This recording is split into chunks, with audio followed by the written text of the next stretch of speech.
Hey, what's up everyone? It's the one and only Altered Tech back again with a new video. In today's video, we have the brand new Samsung Galaxy S20 Ultra with 5G capabilities running on the AT&T network. Now, a huge shout out to AT&T for kindly sending me a review unit. So first things first, people, let's go ahead and unbox this baby. So in the back of the box, as you guys would see, you do get a Samsung Galaxy S20 Ultra with 5G, of course, a SIM card, a wall charger, stereo headsets, a quick start guide, and with terms and conditions. For 5G network availability and details, check with the carrier. It's a process that's still being developed, so give it some time.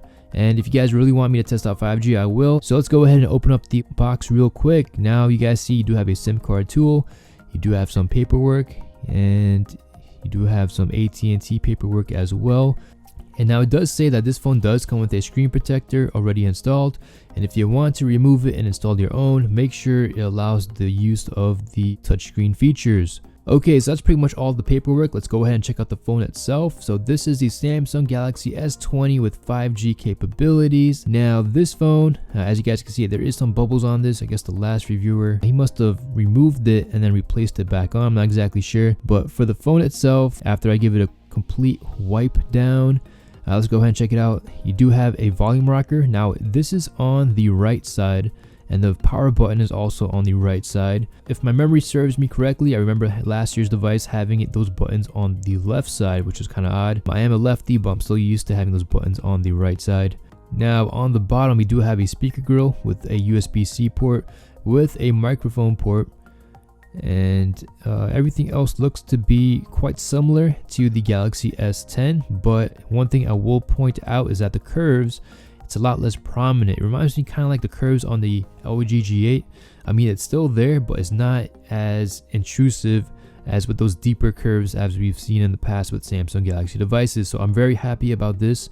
Okay, so if you were to flip this phone on the back side, you guys can see there is a flash, there is a time of flight sensor, there is a main primary sensor as well, there is a huge telephoto sensor with 100 times zoom, and there is a wide angle lens as well.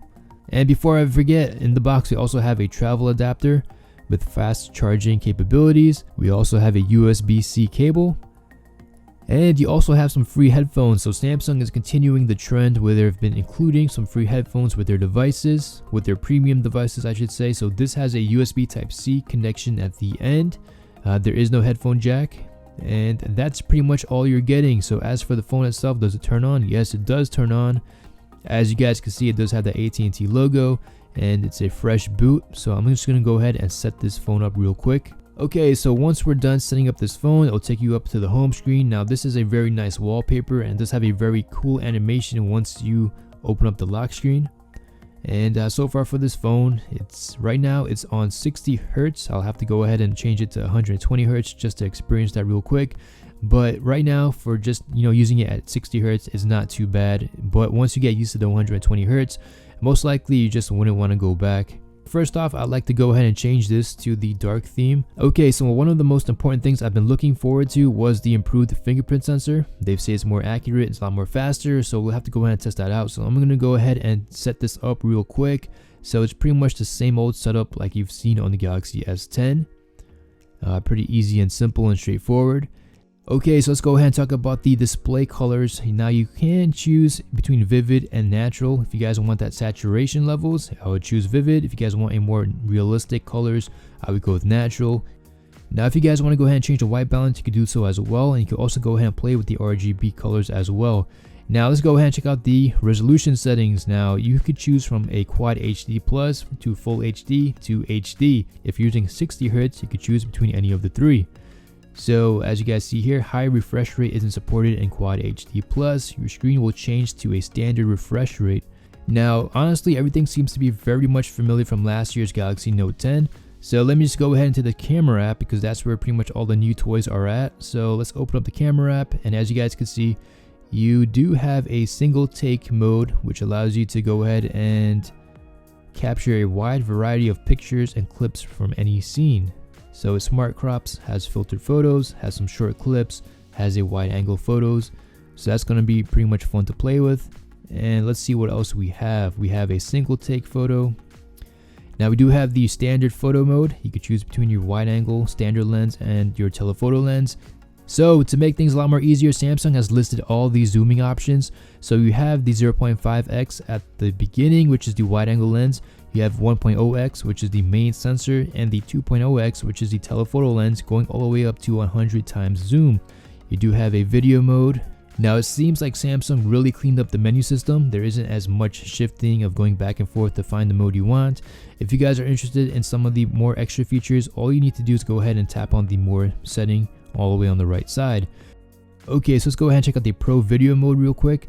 So you have access to your ISO, your shutter speed, your autofocus, your white balance, your exposures, a ton of cool things.